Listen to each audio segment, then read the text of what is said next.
Boa noite, mulheres. Boa noite a todas as pessoas que estão nos escutando essa noite. Meu nome é Daiane Rodrigues, sou consultora de negócios e também tenho esse projeto por mais mulheres na política, ou por elas, né? Que eu, junto com a Lori, que é contadora, idealizamos esse projeto de lives para trazer para as mulheres informações e convidadas especiais para falar um pouco sobre a presença das mulheres no cenário político, seja no Brasil, no nosso município, né? Trazer um pouco de informação.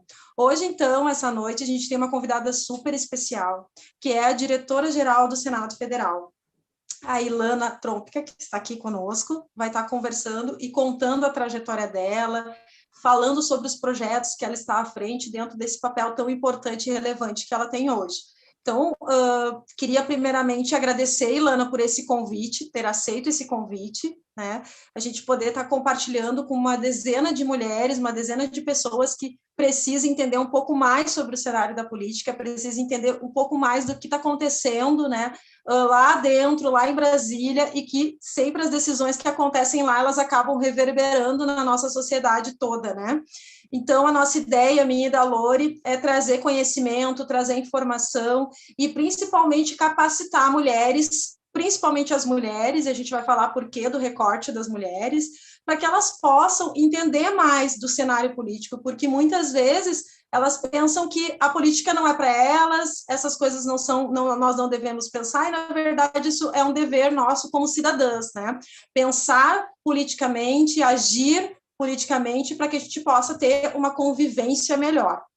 Então, queria falar só rapidamente um pouquinho do currículo da Ilana, que é super extenso, né, Ilana? Então, a Ilana hoje é doutoranda na Fundação Getúlio Vargas, mestre em Comunicação Social pela PUC, Rio Grande do Sul, e especialista em Direito Legislativo pela Universidade Federal do Mato Grosso, graduada em Relações Públicas pela PUC, diretora-geral do Senado Federal desde 2015, e, enfim, é um currículo muito grande, né, Ilana? E eu queria que tu contasse para nós aqui como é que foi a tua trajetória até chegar a este cargo de liderança e todos os projetos, né? Enfim, mas primeiro falar um pouquinho como é que foi essa trajetória, os desafios que tu enfrentou e enfrenta até hoje à frente de uma posição tão importante. Bem-vinda, Ilana. Boa noite a todos e a todas, boa noite, Lori, boa noite, Daiane. Eu estou aqui como toda mulher nas 1001 funções. Enquanto a gente está conversando, a minha filha pequena está reclamando do cachorro, que está indo em cima da comida dela. Isso acontece com todas nós, né?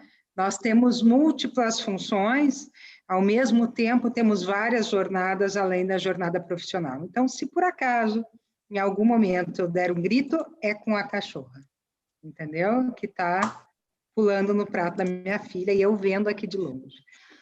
Bom, meu nome é Ilana Trompica, eu tenho 48 anos, sou gaúcha, sou formada em comunicação social, sou judia, sou gremista e moro há 23 anos em Brasília.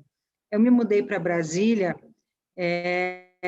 quando eu fiz o concurso do Senado e fui chamada para assumir no começo de 1998. De lá para cá, eu me envolvi em várias iniciativas. No Senado Federal, eu fui diretora de Relações Públicas, fui diretora da área de treinamento e capacitação, fui diretora-geral adjunta e, nos últimos 6, 7 anos, sou a diretora-geral do órgão. Além disso, eu sou membro do Conselho de Administração da Caixa Seguridade, já fui membro do Conselho de Administração do FINAME, que é um dos órgãos do BNDES. Tenho toda uma parte da minha vida dedicada ao voluntariado, e voluntariado muito diverso. Eu hoje sou membro fundadora do Grupo Mulheres do Brasil, aqui no Distrito Federal, mas fui uma das precursoras de contação de história em hospitais para crianças, da primeira turma, de contadores de história aqui do Distrito Federal, no Hospital Materno Infantil. Criei uma ONG chamada Crescer Feliz, que tinha o objetivo de levar a parte lúdica com leituras e jogos para crianças em situação de vulnerabilidade. Fizemos uma série de brinquedotecas e bibliotecas do Distrito Federal, e inclusive uma na fronteira norte do Brasil, em São Gabriel da Cachoeira. Sou fundadora da Frente Parlamentar do Programa Antártico Brasileiro, já tive 6 vezes na Antártica, né? Então, assim, acho que, acima de tudo, eu sou uma pessoa inconformada. E toda vez que eu acho que o meu fazer consegue, de alguma forma, se equilibrar com o meu inconformismo, eu vou lá e faço. Talvez essa seja a minha principal característica, eu sou uma pessoa muito empreendedora, né? O pessoal diz que eu sou um tratorzinho na execução, né? Então, assim, tem alguma coisa para fazer, eu faço, né? Tem alguma coisa que eu acho que eu posso melhorar no mundo, e esse mundo vai da Antártica até São Gabriel da Cachoeira. Eu posso dizer que eu conheço o Brasil em todos os polos, né? Eu vou lá e eu faço. E eu acho que o que torna as coisas impossíveis é o nosso medo de arriscar e de fazer. E como eu acho que tudo pode dar certo, eu vou e faço. Nem sempre dá certo. É mentira se eu disser que tudo dá certo. Não é. Muita coisa não deu. Muitas outras deram, né? Mas se eu tivesse medo de fazer, nem as que não deram, eu não teria tido aprendizado. Né? Academicamente, eu sou formada em comunicação social, tenho mestrado em comunicação social e atualmente eu sou doutoranda em administração de empresas pela FGV de São Paulo, começando o meu curso de doutorado, mais uma vez, como eu achei que dava, eu fui lá e fiz, e hoje eu trabalho no Senado como diretora-geral e faço doutorado tudo junto, né? E ainda cuido da casa, dos filhos, cozinho e todas essas coisas, e com alguma organização e também algum sacrifício, tem dado certo. Então, esta sou eu, né? Eu acho que eu esqueci de dizer alguma coisa. Não, acho que lá no comecinho eu tinha esquecido de dizer uma coisa, mas agora eu também já me esqueci. Esqueci de dizer que eu sou casada, olha que horror. Amanhã eu vou fazer aniversário de 20 anos de casada e eu esqueci de dizer que eu sou casada. Um dia antes de eu completar 20 anos. Então, eu sou casada e amanhã é meu aniversário de 20 anos de casamento. Parabéns. Né? Obrigada. Hoje em dia a sociedade já não enaltece tanto o casamento, né? Conforme antigamente, 20 anos atrás. Mas você sabe, Lori, eu tenho uma tese, que aí a gente já vai entrar na questão da equidade, que a equidade de gênero não depende só das mulheres, depende das mulheres e dos homens, e ela começa em casa. Ela começa em casa, na educação dos filhos, e ela começa em casa no exemplo que a gente dá para os nossos filhos. Né? Então, eu tenho um casamento extremamente igualitário. Eu costumo dizer que eu cheguei em muitos lugares pelo meu esforço, pela minha dedicação, mas não conseguiria sem a dedicação e sem a compreensão também do meu marido. Né? Eu sempre dou o exemplo que, antes da pandemia, quando meus filhos iam à escola presencial, quem levava e quem buscava as crianças na escola era o meu marido. E isso não fazia dele um herói. Né? Porque, às vezes, as pessoas dizem, não, Helena, porque você é muito bem casada, porque o Vilmar, que é o meu marido, te ajuda. Isso não é nenhum favor que ele faz. Né? Isso não faz dele um herói, porque não é ajuda. Nós estamos compartilhando um projeto de vida, que é tanto meu quanto dele. E vai fazer mais quem pode fazer mais, e vai fazer menos quem pode fazer menos, e num próximo momento isso pode mudar.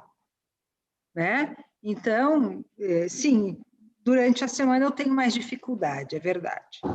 Né? Meu ritmo de trabalho durante a semana é mais forte, mas meu marido é escalador, no final de semana ele vai escalar, sai de casa às 7h30, volta às 10 da noite, e eu fico com as crianças.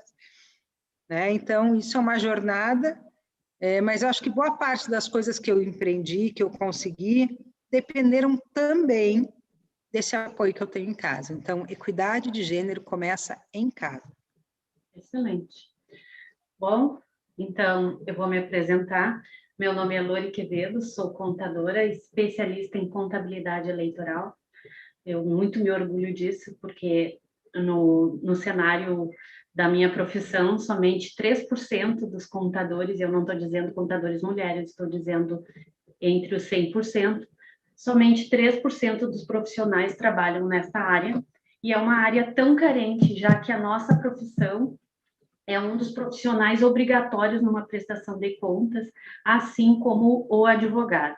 Um vai defender, o outro vai auditar, e todo esse processo eleitoral vai ter transparência. Bom, eu tenho mais de 20 anos de experiência em planejamento financeiro, com ênfase em controladoria, né?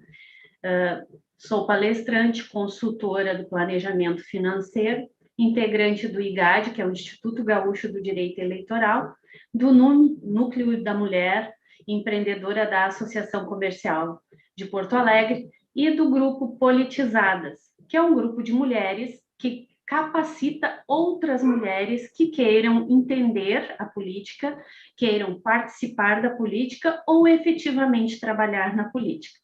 Bom, então, o nosso projeto Por Elas, Mulheres na Política, né, ele visa isso, não somente ter o poder, né, mas entender as nuances, né, de toda essa engrenagem, toda essa logística a qual nós respondemos. Nós não temos só os direitos, mas também os deveres. Entender quem faz a lei e como nós interpretamos e somos beneficiário delas ou não. Mas, para isso, o brasileiro ele precisa estudar mais, entender mais. Bom, e visando essa, né, convidamos você para responder umas perguntas para nós. Quanto ao papel do Senado Federal, né, no cenário político do nosso país, tu pode dividir conosco com relação à principal função do Senado e como você gerencia tudo isso? Bom, vamos lá. A função constitucional do Senado é a mesma função constitucional da Câmara, fiscalizar e legislar, né? Isso significa que Senado e Câmara criam leis, às vezes de suas próprias autorias, às vezes de autoria do Poder Executivo Federal. E, inclusive, leis de iniciativa do Judiciário, quando diz respeito à sua própria estrutura, né? E ele também fiscaliza, né? Ou seja, ele fiscaliza ações através, por exemplo, da Comissão de Fiscalização e Controle e também através das comissões parlamentares de inquérito. Isso são funções de Câmara e Senado, funções do Legislativo, legislar e fiscalizar, as duas funções precípuas mais conhecidas. O Senado tem uma funçãozinha a mais, que é a função de aprovar autoridades e de aprovar empréstimos. Essas são funções só do Senado, essas não são compartilhadas com a Câmara dos Deputados. Vocês devem se lembrar, muito recentemente, que o Supremo recebeu um novo ministro, o ministro Cássio Nunes Marques, que adotou o nome de Nunes Marques, ministro Nunes Marques, que foi sabatinado no Senado Federal. Assim como o presidente da Anvisa, assim como o presidente do Banco Central, membros da diretoria de todas as agências reguladoras. Então, essa é uma função única e exclusiva do Senado, né? Sabatinar e aprovar autoridades. E aprovar empréstimos. Empréstimos tanto internos como externos para os estados, porque o Senado é a casa da federação, é a representação dos estados, e por isso no Senado, independente da população de cada estado, a representação é a mesma, são 3 senadores por estado. Isso difere da Câmara dos Deputados, que tem uma bancada mínima de 8 deputados e máxima de 70, e isso depende da quantidade de eleitores no estado. Então, diferença entre Senado e Câmara, né? Esse é o poder legislativo, né? Agora, a minha função no Senado é uma função administrativa. Eu sou a CEO do Senado, eu sou a gestora principal do Senado, a ordenadora de despesas do Senado. Eu não trabalho diretamente na parte legislativa. Obviamente, com 23 anos de casa, eu já sei bastante. E agora, o que eu acho importante dizer, sabe, Lori e Daiane, eu não poderia deixar de dizer isso, porque hoje eu estava em aula no doutorado na disciplina de políticas públicas, que política pública não é só feita pelo legislativo. E tampouco é só feita pelo executivo, ou pelo judiciário. A política pública ela é feita por uma série de atores, numa série de instâncias. Quando eu falo uma série de instâncias, eu falei aqui da federação, eu falo que tanto União, estados como municípios, que são os 3 entes da Federação Brasileira, podem tanto formular como implementar políticas públicas. E não é só a área pública que formula políticas públicas. As ONGs participam disso, os principais atores de segmentos participam disso. Então, já se foi o tempo que a política pública era algo fechado, que dependia de um time de burocratas, né, que implementava políticas públicas decididas por um grupo de políticos. Né? Hoje, especialmente pós-Constituição de 88, se abriu um campo muito grande. Então, na verdade, a lei é feita, é formulada, é aprovada pelo Legislativo. Mas ela, tanto a lei como a política pública, podem ter a participação de todos nós. É o que a gente chama de participantes pré-decisórios, né? E é fazer pressão a favor daquilo que você acredita, é participar, é mandar mensagens, é articular. Tudo isso faz parte desse contexto democrático que a gente, graças a Deus, vive.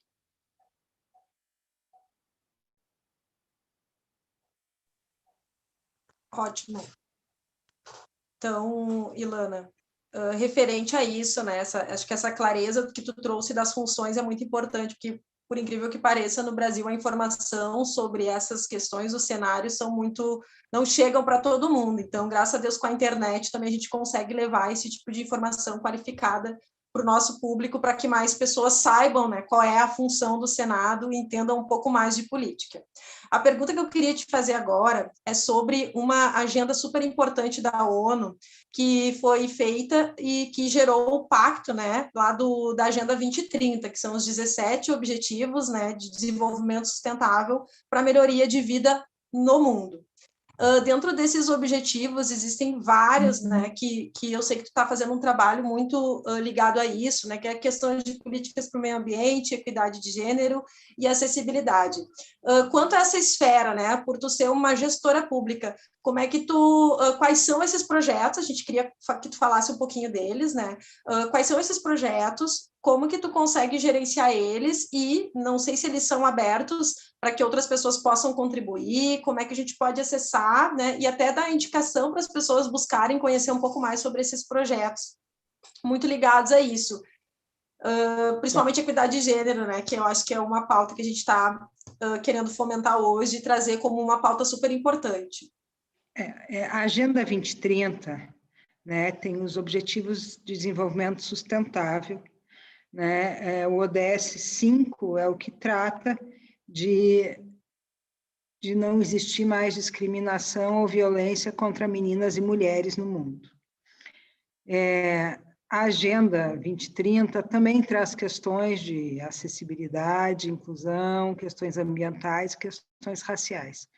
Na verdade, a Agenda 2030 é um plano mundial para que a gente viva num mundo melhor, né? E para viver num mundo melhor, a gente precisa tratar de habitação, a gente precisa tratar de meio ambiente, a gente precisa tratar de recursos hídricos, a gente precisa tratar de equidade de gênero e de raça, a gente precisa tratar de liberdade de expressão, a gente precisa tratar de liberdade sexual, né? Então, a Agenda 2030 é um cômputo de muitas coisas que nós precisamos mudar e aprimorar para criar um mundo melhor. Mas o interessante da Agenda 2030 é que a gente sempre diz assim, eu quero criar um mundo melhor para os meus filhos ou para os meus netos. A Agenda 2030 é criar um mundo melhor para nós mesmos. Porque 2030 é daqui a pouco, ele está ali na esquina, né? Eu falei que eu vou fazer 20 anos de casado amanhã, eu estava esse fim de semana falando com meu marido, gente, como é que pode, faz 20 anos que a gente casou, parece que foi ontem, ó, tempo voa. Então, 9 anos está ali, né? Nós vamos cruzar 2030 daqui a pouquinho, né? E a verdade é que o mundo fez uma adesão a uma política mais conservadora, né? Que não exatamente deu as condições para que a gente tenha evoluído muito na Agenda 2030. E aí veio uma questão interna no Senado, e que hoje mesmo eu falava com colegas de outros órgãos, que não algumas vezes eu pensei que era suficiente fazer um Senado bacana, que o Senado fosse um espaço muito bom para quem trabalha ou para quem colabora com o Senado, e são 10 mil pessoas, não é uma comunidade pequenininha, né? Mas depois eu me dei conta que isso era muito pouco, que eu não podia batalhar só para o Senado ser um lugar legal, né? Eu não queria criar uma bolha de boas iniciativas, uma bolha de respeito. Eu queria que isso passasse dessa bolha, né? Eu não queria que ninguém me perguntasse, como uma vez me perguntaram, se me deixavam fazer isso. Eu disse, não sei, eu nunca perguntei. Bom, se até hoje ninguém disse para eu parar de fazer, é porque deixa, mas eu também nunca fui lá perguntar, porque eu não acho que preciso. Acho que essas questões não são questões que a gente tem que pedir autorização para fazer, né? Assim como quando o Senado foi o primeiro órgão a projetar um arco-íris o ano passado, pelo Dia do Orgulho LGBTQI+, eu não achei que a gente foi fenomenal ou fantástico. A pena é que os outros não a pena é que os outros nem fizeram antes da gente, porque eu adoraria estar correndo atrás dos outros exemplos bons. E estar dizendo, olha, cara, esse órgão faz isso tão bom, eu quero fazer igual a eles. Eu acho que, num determinado momento, a gente tem, e isso é normal, é humano, é natural e é bom, a gente pode ter orgulho do que a gente construiu. Mas a gente tem que ter mais orgulho do que a gente transmitiu para os outros. Porque eu não quero me destacar, eu quero que o nosso aprendizado inspire vários outros, e que se hoje o Senado é um destaque, amanhã eles sejam igual, e nós estejamos todos trabalhando essas questões. Mas em questão à equidade de gênero, especificamente, o Senado começou seu trabalho em 2011, quando ele aderiu ao Pró-Equidade de Gênero e Raça, que era um programa que começou só como Pró-Equidade de Gênero, depois virou Gênero e Raça, que era um programa do governo federal, que foi desarticulado já desde 2017, ele não premia mais, nós ganhamos, a gente entrou em 11, ganhou o prêmio de 13, ganhou o prêmio de 15, e depois ele já, no governo Temer, ele começou a ser desarticulado e nunca mais ouvimos falar dele, né? Mas a verdade é que o Pró-Equidade de Gênero e Raça fez um grande trabalho pelo Senado, porque a primeira tarefa do Pró-Equidade de Gênero e Raça era fazer uma checagem interna, era fazer uma radiografia interna sobre as questões de gênero dentro da organização. E ninguém consegue melhorar se não se conhece, né? O primeiro passo da melhoria é você se dar conta que você tem um problema. E o segundo é você conhecer o problema que você tem, né? Então, o Pró-Equidade nos fez esse grande favor, de que a gente fosse atrás de um diagnóstico. Esse diagnóstico ele continua sendo feito todos os anos, entre agosto e setembro, quando a gente tem um recadastramento de todos os servidores efetivos, ativos e aposentados, e a gente consegue analisar a quantidade de negros, de pardos, de mulheres em função de chefia, e as pesquisas de clima organizacional que a gente faz a cada 2 anos. Terminamos a terceira, agora em outubro do ano passado, novembro do ano passado. E aí, em 2015, quando eu assumi a diretoria-geral, logo que eu assumi em fevereiro, a gente criou um comitê de equidade de gênero e raça. E esse comitê juntou voluntariamente muitas pessoas do Senado que queriam trabalhar nisso. No começo era um comitê de mulheres, depois a gente viu que a gente precisava agregar homens, depois a gente viu que a gente precisava agregar homens negros e mulheres negras também.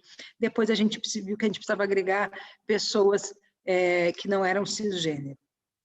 Hoje ele é um comitê muito amplo, né, com muita representatividade. A gente começou a trabalhar gênero de uma forma muito agressiva e conseguimos rapidamente algumas iniciativas muito importantes. Uma delas, que eu quero destacar aqui, é uma pela qual eu ganhei um prêmio da revista Marie Claire, do Instituto Avon, que é a criação de uma cota de 2% nos contratos de terceirização de mão de obra para mulheres vítimas de violência. né? Essa cota o Senado criou, hoje ela está em 11 estados, ela inclusive foi inserida na nova lei das licitações, que foi aprovada e está hoje para sanção presidencial, e há um projeto de lei que já foi aprovado no Senado Federal, está agora na Câmara dos Deputados, que prevê 5%, uma cota de 5% para mulheres vítimas de violência. Outra coisa muito bacana que a gente fez em gênero foi criar uma campanha para tornar o Senado um ambiente livre de assédio moral e assédio sexual. Outra coisa que a gente fez foi uma campanha chamada Mãe Nutriz, que é um ato que permite que as mães de crianças até 24 meses tenham uma redução de carga horária para 6 horas, sem a redução de remuneração. A gente criou uma sala de amamentação no Senado, toda uma estratégia de detecção de câncer de mama, detectamos já algumas pessoas, pelas nossas mãos, souberam que estavam doentes e puderam se tratar a tempo, né? E, por fim, em setembro de 2019, a gente lançou o nosso plano de equidade de gênero e raça para 24 meses. Nós já tínhamos um plano de acessibilidade, um plano de gestão de logística sustentável, e criamos esse plano. Uma vez que em setembro de 2019 a gente lançou o plano, nós percebemos que estávamos com uma maturidade organizacional em relação à equidade bastante avançada. E então olhamos para o nosso calcanhar de Aquiles naquele momento, que era o trabalho com raça. Em outubro de 2019, um mês depois do lançamento do Plano de Equidade de Gênero e Raça, nós fizemos uma reunião com todas as pessoas que se declararam negras e negros e criamos um grupo de trabalho só de raça. Hoje esse grupo de trabalho é muito ativo, também a participação é voluntária, e a gente hoje se dedica bastante à raça. Eu acho que hoje o nosso principal ponto de preocupação de controle é com raça, já não é mais com gênero, porque a gente já tem um trabalho estabelecido e a gente caminha para isso. Hoje mesmo nós propusemos a criação de uma rede de equidade de gênero entre órgãos públicos, e na reunião em que eu propus isso, tinham 48 pessoas, inclusive do CNJ, do Conselho Nacional de Justiça, do Ministério de Minas e Energia, de Itaipu, do Ministério da Defesa, da Câmara, do TCU, do Tribunal de Justiça do Distrito Federal e Territórios, uma gama enorme de organizações que estão interessadas em participar dessa rede que nós estamos criando. A parte socioambiental também, a gente já tem 2 ou 3 planos de gestão e logística sustentável, a parte de acessibilidade e inclusão também. Então, hoje a gente está trabalhando, eu acho que um débito que a gente tinha, que era a questão da raça, que não é um débito só do Senado, é um débito do Brasil, e que me parece que era uma temática muito delicada, porque há ainda muita dificuldade em se aceitar que o Brasil não é miscigenado, ele não é uma democracia racial, e ele tem um débito enorme com negros e negras. E eu acho que é um débito enorme com negros e negras, e um débito maior ainda com as negras. Então, hoje, esse é o nosso principal ponto de atenção. A gente continua fazendo todos os trabalhos, mas eu acho que a questão socioambiental, de inclusão e acessibilidade, de gênero, já vão mais ou menos, já foram estruturados e já caminham com uma certa naturalidade dentro da casa. Excelente. Saber que vocês estão cuidando tanto, da equidade do nosso país, assim só somatizam junto, as várias ferramentas a qual tanto a mulher quanto a toda aquele que necessita de uma atenção especial, seja um deficiente físico, seja um deficiente mental ou com síndrome de Down, que seja amparado por todos os projetos que vocês desenvolvem. Agora, é o foco com relação à classe, os negros e as negras, mas a gente vê que vocês fazem um trabalho para todos, para que todos tenham a equidade perante a maioria aqui. Tá. Com relação ao cenário político mundial, ainda composto predominantemente por homens, bem como a de liderança corporativa, ainda somos a minoria. Como você enxerga essa pauta de mulheres ocupando espaços de poderes políticos? E qual a sua visão sobre isso? O que nós, mulheres, poderíamos agregar com relação ao poder político? Bom, mesmo na América Latina, já existem vários países que, de uma forma top-down, abriram espaços para a participação da mulher na política. O Chile, agora, por exemplo, vai fazer a primeira constituição paritária, onde 50% dos constituintes de um sexo, 50% de outro. A própria Argentina, o México, tem... não sei como é que está a luz melhorando.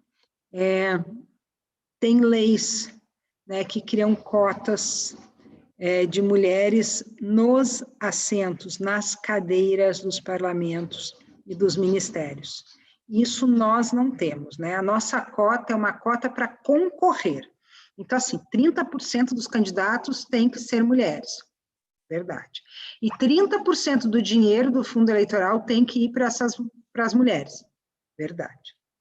No entanto, nós não temos nenhuma reserva, né, de assentos nos parlamentos. Eu não estou falando só do Congresso Nacional, né? Eu estou falando porque começa lá na Câmara de Vereadores, onde a gente cria as lideranças, né? Porque senão a gente nunca vai chegar no Congresso se a gente não criar a liderança lá embaixo, para ela ir crescendo na vida política. Nas assembleias legislativas, nas câmaras distritais, até chegar assim no Congresso Nacional. De outro lado, em vários países há um compromisso que os ministérios tenham maior paridade. E esse também não é um compromisso que nós temos encontrado. Bom, infelizmente, se os espaços não nos são ofertados, a gente tem que derrubar a porta e ir atrás deles. Né? Sem dúvida, isso exige mais de nós, é mais agressivo, mas não há outra escolha, né? Porque nós não podemos limitar os nossos sonhos, nós não podemos limitar os nossos desejos profissionais, porque somos mulheres. Isso não existe, nós temos todo o direito de desenvolver as nossas carreiras e chegar a qualquer lugar que nós desejemos. Assim como temos todo o direito de não querer ter carreira nenhuma e ficar em casa para cuidar dos filhos. Isto também é um direito. Na verdade, não nos pode ser podado o direito a nada. Nem a chegar a um topo de carreira, nem a não trabalhar. Se esse for o nosso desejo. O problema é que quando se fala de participação da mulher, tanto no mercado de trabalho como na vida pública, em geral elas vão até os estratos médios dessas trajetórias. Em algum momento, isso é interrompido pelo que a gente chama de teto de vidro, né? Que é um teto transparente, que você não vê, mas que ele está ali. E a gente consegue reconhecer ele muito bem, né? Quando você vai fazer uma entrevista de trabalho, alguém pergunta, tem filhos? E quem leva seus filhos na reunião da escola? E se eles ficarem doentes, você vai faltar ao trabalho? Eu tenho um grupo de mulheres, eu tenho um grupo de WhatsApp, um curso que a gente fez, e são servidoras públicas. Um dia desses, uma colega botou assim, vocês não acreditam, eu fui fazer uma entrevista num órgão público para ascender a um outro posto e o entrevistador me perguntou, você tem filhos? Você quer ter filhos? E ela disse, eu não sabia o que fazer, eu não sabia o que responder. E aí uma colega disse assim, pergunte para ele se ele é filho de chocadeira. E a outra disse assim, diz que você quer, mas não com ele. E aí, claro, todo mundo começou a kkk, eu disse, negativo. Se você disser isso, você diz isso, levanta, bate a porta e o cargo não será seu. E isso é uma armadilha que nós não podemos cair. Nós temos que reagir, sim, ao machismo, mas reagir com mais inteligência que o outro. Pergunte para ele por quê. Você acha que uma mulher que tem filhos, ela produz menos? Você acha que uma mulher grávida não tem capacidade de trabalho? Você acha que a carreira no serviço público pode ser mensurada pelos 6 meses que eu vou ficar de licença maternidade? E aí eu dou um exemplo muito claro. Eu tenho 2 filhos. O meu mais velho tem 19 anos. Quando ele nasceu, a licença maternidade era de 4 meses. Eu trabalhava na época com uma senadora mulher e fiz um acordo com ela que eu atenderia de casa e fiquei 8 meses em casa. Quando nasceu minha pequena, a licença maternidade já era de 6 meses, que ela tem 9 anos, e eu fiquei 1 ano fora. Se o Senado tivesse me pré-julgado como uma pessoa que não queria mais trabalhar, ou que queria dar uma atenção única e exclusiva para a minha família, porque eu fiquei o primeiro ano da minha filha em casa com ela, eu não seria diretora-geral hoje. Será que eu não devolvi o suficiente para o Senado? Eu tenho certeza absoluta que sim. Mas eu devolvi porque o Senado também entendeu o meu momento. Ele entendeu que no primeiro ano da minha filha, quem ia cuidar dela era eu. Né? E eu tive esse privilégio, eu tive uma organização que não foi míope, que percebeu que aquele era um momento importante na minha vida para me dedicar a outra coisa que não o Senado. Mas que aquele momento ia ser atenuado com o crescimento da minha filha e hoje eu sou a diretora-geral da casa. Né? Então, é importante que as organizações entendam e que a gente force esse entendimento, não com agressividade, não com violência, mas com reflexão.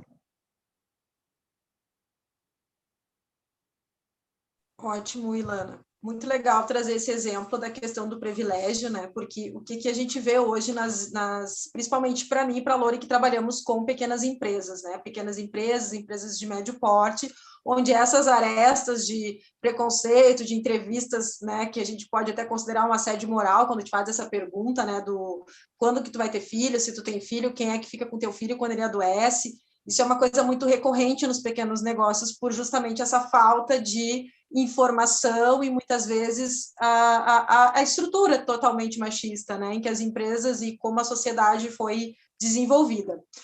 Tu falaste da questão do projeto relacionado às mulheres em situação de violência, tá?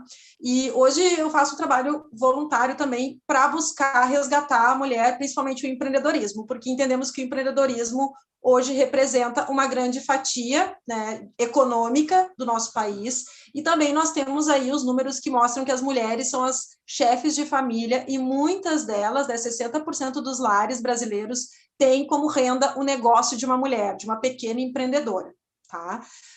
Quanto à questão da pandemia, que já se arrasta, né, por 1 ano e quase, a gente está fechando 1 ano de pandemia, existe uma crescente, né, dos números de violência contra a mulher, né, enfim, todos os índices, aqueles que a gente já vem acompanhando há bastante tempo, eles têm uma piora, principalmente em função da pandemia. Mas por que eu quis falar desses dados, né? Tu falaste da questão desse projeto que prevê 2%, né, de acesso às mulheres em violência. Só que nós sabemos que o Brasil precisa de muito mais, né? Tamanho é o volume desses números que a gente tem aí de mulheres que precisam, né, garantir a sua autonomia financeira para que elas consigam refazer a sua vida, sair de relacionamentos abusivos. E por isso acreditamos, né, eu acredito muito que o empreendedorismo vem como uma bandeira, como uma libertação para a mulher, né, no momento em que ela tem autonomia total de sua vida, do seu dinheiro, do seu negócio. Mas como é que tu vê esses projetos hoje? Porque, por exemplo, tu trouxe este exemplo deste projeto, mas nós vemos, por exemplo, aqui, por exemplo, região de Porto Alegre, a gente vê muitas casas de acolhimento, mas a gente vê poucas empresas ou poucas iniciativas abertas à reinserção dessas mulheres no mercado de trabalho. Como tu vê isso? Como tu acha que a gente poderia pensar, talvez, num projeto para olhar para essas mulheres e fazer um resgate daqui a pouco num projeto maior, né? Seja de uma iniciativa da própria a nível municipal, a nível estadual e até a nível federal para a gente pensar. Gente, isso é resultado não só da pandemia, isso já vinha acontecendo. Com a pandemia piorou. Será que está se pensando políticas públicas, projetos para que a gente possa resgatar essa mulher e trazer para ela esse novo olhar de uma vida mais organizada, com autonomia, né, afastada dessa questão da violência? Como é que tu vê isso? Bom, já existe um projeto de lei, que é esse que eu já falei, que é baseado na iniciativa, nesse experimento que o Senado fez, que já foi aprovado no Senado, ele está na Câmara. Novamente, é uma questão, e ele está pronto para a pauta. Não, ele não está pronto para a pauta, não. Mais uma vez, eu digo que a sociedade tinha que se mobilizar. Esse projeto existe, já foi aprovado em uma das casas, tem que ser aprovado na outra. Agora, se ficar lá parado para sempre, sem ser discutido e deliberado, não vai andar nunca. Eu já convido aqui em primeira mão, vocês são gaúchas como eu, que vocês façam contato e organizem as deputadas federais, né, a bancada do Rio Grande do Sul, para que tente, dentro da Câmara de Deputados, votar esse projeto. Então, assim, esse projeto existe. Agora, eu também não tenho, Daiane, nenhuma ilusão que o trabalho em relação à violência contra a mulher, ele é unissetorial, ele é multissetorial. Não há dúvida que a independência econômica ajuda muito. Esse projeto nasceu de uma visita minha a um abrigo em que chegou uma senhora com uma filha de 14 anos, que era a idade do meu mais velho na época, e a menina era estuprada pelo patrão da mãe, que era empregada doméstica e morava no emprego desde os 8. E o pai da menina, que não era casado com a mãe, mas que dava uma atenção à menina, descobriu, tentou romper esse ciclo, não conseguiu e acabou se matando. Então, foi uma situação, assim, muito borderline. E aí eu vi aquela senhora chegando, a senhora muito irritada, muito fora de si, queria voltar. E eu fui tentar entender qual era a cabeça daquela senhora, porque certamente ela não queria voltar para um lugar para a filha dela continuar sendo estuprada. Certamente ela naturalizava a violência, porque deve ser uma violência que ela mesma tinha passado, né? E ela queria voltar para um lugar porque era o único lugar que ela conhecia. Né? Eu sou judia, eu disse isso no começo, e em grande parte o que permitiu que os judeus vivessem nos campos de concentração foi entender que aquela era uma realidade, que eles precisavam sobreviver a ela, porque senão todos tinham morrido de desespero, além de ter morrido de fome e das doenças, né? Então, às vezes, essa naturalização é uma defesa. E eu me dei conta que depois que as mulheres iam para o abrigo e passavam 90 dias lá, se fortalecendo psicologicamente, também sendo preparadas para o mercado de trabalho, mas a realidade é que o desemprego sempre foi algo comum, né, para o brasileiro, ou seja, muitas vezes elas aprendiam a pintar camisas ou a bordar, mas não tinham como viver disso na saída, né? E aí eu me dei conta que se ela não tivesse, é algo que acontece em Brasília mais que em outros lugares, porque Brasília é uma cidade nova, em que muitas pessoas não têm família. Eu mesmo, por exemplo, a minha família mora em Porto Alegre, né? Então, a minha família aqui mais próxima é a família do meu marido. Se um dia me separar dele, da minha família mesmo, eu não tenho ninguém, está toda ela em Porto Alegre, né? Então, tem muitas pessoas que não têm esse apoio e acabavam sem emprego, sem conseguir botar comida na boca dos filhos, voltando para o agressor. Mas elas não eram as mesmas que tinham saído da casa do agressor. E aí a resistência, porque a mulher no ciclo de violência, ela dá uma desculpa para a agressão. Ela diz, ele me bateu hoje porque o bife queimou. Ele me bateu hoje porque quando ele chegou em casa, as crianças estavam com o som da televisão alto. Ela aprende que ela merece ser respeitada e merece ter a integridade dela também respeitada. E aí, na primeira surra, ela vai reagir e a distância da mão do agressor para a gaveta, para a gaveta onde ficam as facas passa a ser mais curta. E foi por isso que nós tivemos a ideia de trabalhar com esse projeto que oferece um emprego de carteira assinada, num lugar que é saudável, onde há toda uma estrutura de apoio, onde há proteção, onde há um trabalho, um aparato psicológico, né? Agora, eu não tenho dúvida que a saída não é só por aí. Primeiro, as políticas têm que ser integradas, né? Há que ter um reforço psicológico, um fortalecimento a essa mulher, um cuidado com a saúde da mulher, né? E com a saúde do próprio agressor, porque nós não queremos tirar uma mulher da situação de violência e a próxima mulher que se relacione com aquele agressor passe pela mesma coisa. né? Nós temos que trabalhar com a família dessa mulher que é agredida, porque a gente aprende pelo exemplo, e a gente não pode ter meninos que aprendam que bater é possível, e é uma forma de amor, e é uma forma de se relacionar, e nem meninas que aprendam que é aceitável apanhar. Então, ele é um problema muito complexo. Não há dúvida que quando você possibilita a independência financeira, você dá um instrumento para que a mulher saia desse ciclo. Sabe, Daiane, quando eu converso com essas mulheres, são 60 que trabalham no Senado hoje, eu sempre pensei que elas falariam apenas do dinheiro que elas recebem, de como esse dinheiro é importante.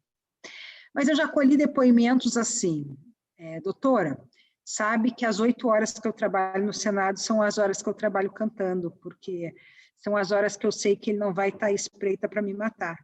Eu não sei se quando eu sair daqui, ele não vai estar na parada de ônibus para me esfaquear. Mas eu sei que aqui dentro ele não vai entrar. Então, são as horas que eu fico tranquila. Doutora, isso foi de uma mulher que estava saindo do 3º relacionamento violento, tinha 4 filhos, de mais velho com 15 anos. Então, ela disse assim para mim, doutora, a senhora sabe que a primeira vez que eu tive dinheiro para dar alguma coisa para os meus filhos foi depois que eu comecei a trabalhar, porque faz parte do ciclo da violência contra a mulher isolar a mulher, não deixar que ela trabalhe, não deixar que ela tenha amigos, não deixar que ela se relacione com outras pessoas. E aí, quando eu ganhei meu primeiro salário, eu fui com meus filhos e perguntei o que eles queriam. E o meu filho de 15 anos disse que queria um pacote de figurinhas.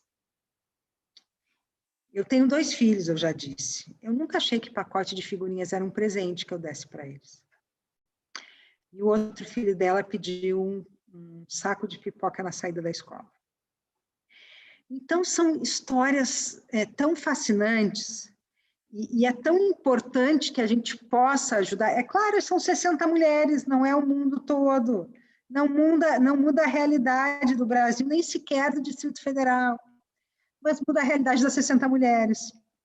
Muda a realidade de 60 famílias. E se cada órgão público, se aí no Rio Grande do Sul, a Câmara de Vereadores de Porto Alegre, a Assembleia Legislativa, o Governo do Estado, que teve durante muito tempo uma secretária da Casa Civil, que é minha colega do Senado, a Leane Lemos, que conhece esse projeto, implantar, talvez sejam mais 60, ou mais 90, ou mais 200, né? Então, a gente não quis acabar com o problema da violência, ainda que a gente ache que a gente colabora para acabar, ou para dar uma nova chance para 60 mulheres, para que elas saiam do ciclo da violência.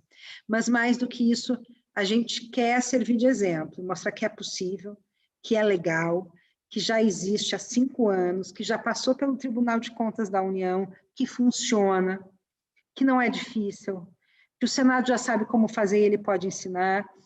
E eu fiquei muito feliz, porque eu não pedi para isso entrar na lei das licitações, e não foi ideia minha. Isso foi ideia do próprio Ministério da Economia, de alguém que soube do trabalho, e que na explicação da proposta desse artigo da lei, que veio assim do Ministério da Economia, fez uma referência ao trabalho do Senado. E disse que isso era inspirado no trabalho do Senado, como uma forma de deixar claro para todas as instituições públicas que usam a lei das licitações que isso pode, que ninguém tem que ter medo de estar criando ilegalidade por botar isso num edital de licitação. Quando o Senado fez, é claro que passou por uma análise jurídica, mas eu mandei o parecer jurídico, eu mando os editais de licitação, mas muita gente perguntava, isso pode? Isso não é privilégio? Pronto, agora vai estar na lei. E ninguém vai precisar perguntar se pode, né? Vai estar na nova lei das licitações que isso sim pode. E mais, trabalho de equidade de gênero vira critério de desempate nas licitações. Né? Então, assim, é bacana a gente ver isso. Né? É bacana ver cada uma das 60 mulheres lá e ver o que aconteceu com a vida delas e ver como foi importante. E é muito bacana ver que essa ideia pode se expandir por outros lugares. Agora, depende da gente também cobrar. De novo, acho que o Rio Grande do Sul tem um governo bastante progressista. Né? Por que ele não faz essa cota? Por que ele não implementa na área pública? Para ser Pode ser uma decisão da Assembleia, pode ter uma decisão, um ato de vontade do governo do Estado, do governador. Nos contratos do governo do Estado, eu garanto que são muito mais do que 60 vagas para mulheres, né, em todo o governo do Estado do Rio Grande do Sul. Né? Agora, aí a nossa função é ir lá e cobrar, é pegar a cota, né? É mostrar que ela existe, mostrar que ela dá certo, mostrar que ela já foi implantada, mostrar que o Tribunal de Contas reconheceu como legal, como válido, né? E criar possibilidades de emprego. Sabe, Daiane, eu acho que o empreendedorismo é uma excelente saída, mas não há dúvida que nesse momento de pandemia a área de serviços e do comércio ficou muito prejudicada. E não há dúvida que essa pandemia, como tudo na vida, ela é ruim para todo mundo e péssima para quem tem menos. Né? Como eu li em outro lugar, nós não estamos todos no mesmo barco, nós estamos todos na mesma tempestade. Mas cada um tem um barco diferente. Um tem um barco com convés, um transatlântico, atravessando a tempestade. Claro que vai balançar. Né? Um tem uma canoa, e a chance de virar é muito maior. Então, a pandemia, ela, como tudo, ela atinge, sim, mais os mais pobres, que têm menos condição de saúde, que vão menos ao médico, que vão precisar ir para o SUS, ir para um hospital público, né? Então, talvez esse seja um momento para dizer, olha, as mulheres já estão com mais problemas, os pobres já estão com mais problemas, vamos criar essa cota, vamos abrir vagas de trabalho para mulheres vítimas de violência. Nossa, Ilana, que legal, muito legal tu trazer esse depoimento das 60 mulheres, e como tu falou, né, às vezes a gente não consegue melhorar o problema de todo mundo, né, o problema ele é muito grande, mas o fato da gente poder mudar a realidade das pessoas mais próximas da gente, ou que estão ao nosso alcance, é fundamental. Acho que sim, acho que fica aí uma encomenda que a gente pode estar fazendo, convidando alguém que seja, né, pertencente talvez a nossa Assembleia Legislativa aqui do Estado, para conversar um pouco e pensar sobre essa iniciativa que já nasceu aí, que já está aprovada e que basta a gente buscar força para implementar, porque realmente o que tu trouxe da questão da pandemia, que vai trazer consequências, né, para todas as famílias, isso é muito, muito certo que vai acontecer. Lori, eu não sei se tu queres fazer alguma colocação sobre essa pauta.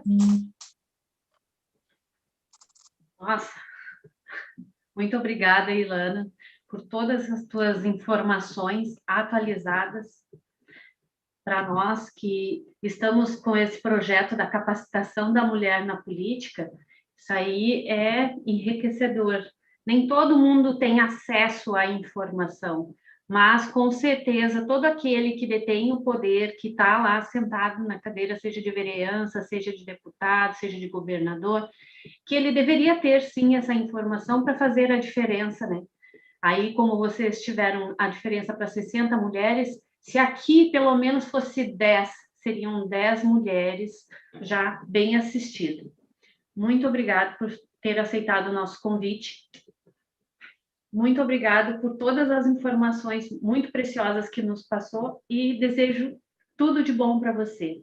Desejo que todos os seus projetos sejam agraciados e que a história conte, né? Todos os teus projetos que tu fizeste em benefício a muitas pessoas, porque é o que fica, né? No nosso nome, é isso, é a certeza de ter feito a diferença, não somente para a gente, mas para a sociedade. Sabe, Lore, eu não faço nenhuma questão que o meu nome fique. Aliás, eu acho que a gente fica no que a gente deixa. Né? Os nossos legados são as mudanças que a gente provoca. Né? Eu hoje não tenho medo de sair da direção-geral do Senado e que tudo que o Senado conquistou nesses anos haja um retrocesso, porque eu sei que não haverá. Né? Eu sei que esse é o meu legado. O meu legado é muito maior do que eu. Né? O meu legado é que meus filhos participem disso e se apropriem dessa forma de ver o mundo. Minha filha menor tinha 3 anos quando eu virei diretora-geral do Senado e eu ainda amamentava. Eu amamentei no peito muitos anos, meus filhos. Minha filha menor até 3 anos e meio, muito tempo. E um dia uma senadora chegou para mim e disse, Lana, não sabia que você tinha uma filha pequena. Como é que você consegue ser diretora-geral e ter uma filha pequena? E eu disse, senadora, porque para minha filha ninguém nunca vai precisar ensinar que mulher pode chegar no lugar que ela quiser. Ela vai saber de casa. E a minha pequena, um dia a gente estava no avião viajando, meu marido, meu filho, eu e minha pequena, e tinha alguma coisa muito difícil para ela, e ela disse assim, mãe, isso é muito difícil, para resolver as coisas difíceis só mulher mesmo, né? Então, ela já se cria empoderada e ela já se cria percebendo que as coisas difíceis são as mulheres que resolvem. Eu não acho que é isso, eu sou super a favor dos homens, eu não gosto de ter nenhuma retórica, nenhuma conduta de competição, porque eu acho que a gente constrói com a cooperação, mas é bonito ver que ela se cria assim. É bonito ver que, para ela, tudo é possível. E, se for muito difícil, chama uma mulher que ela resolve. Então, eu acho que para eles, esse é o meu legado. Para o resto, o legado é ver as coisas melhorarem, é poder fazer dessa questão da cota, por exemplo, a minha profissão de fé. É poder espalhar para os 4 ventos que a cota existe, que ela é possível, e que eu asseguro que ela funciona, porque ela funciona há 5 anos no Senado. De resto, eu vou passar. O Senado vai ficar, o trabalho de equidade de gênero, raça, socioambiental, de acessibilidade, de inclusão, vai continuar. Mas eu vou passar, porque as pessoas passam, o que fica é a contribuição que a gente dá para o mundo. E, no final, sabe, Lori, Daiane, é até bom que as pessoas passem, porque existe um sacrifício pessoal em estar à frente das coisas.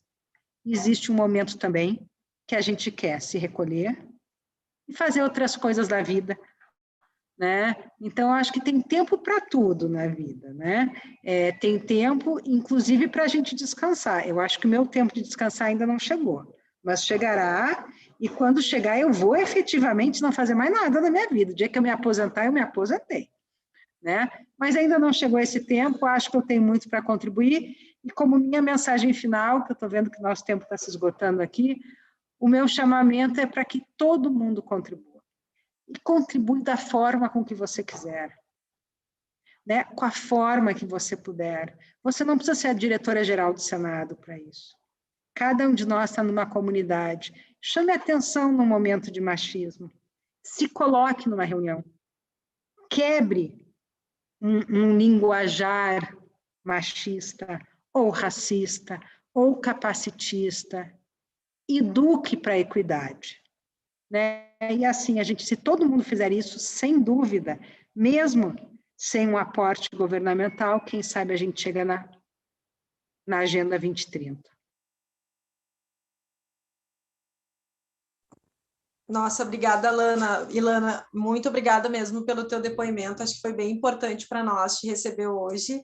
Te desejo muito sucesso, vamos continuar acompanhando o teu trabalho pelas redes sociais, ali a gente já divulgou para quem está nos assistindo, para quem a gente divulgou a live, E a gente vai correr atrás aí para saber mais informações sobre essa questão da cota, que eu acho que ela é uma informação super relevante, que a gente pode estar, sim, contribuindo da nossa forma, Como cidadãs, buscar o apoio de quem pode colocar esse negócio para rodar e para mudar a realidade de outras mulheres. Na semana que vem, então, a gente continua com nosso projeto, a gente tem mais uma convidada para a semana que vem, nós vamos falar um pouco de marketing político. Ilana, muito obrigada, sucesso. Lori, mais uma palavra final? Ou já podemos finalizar?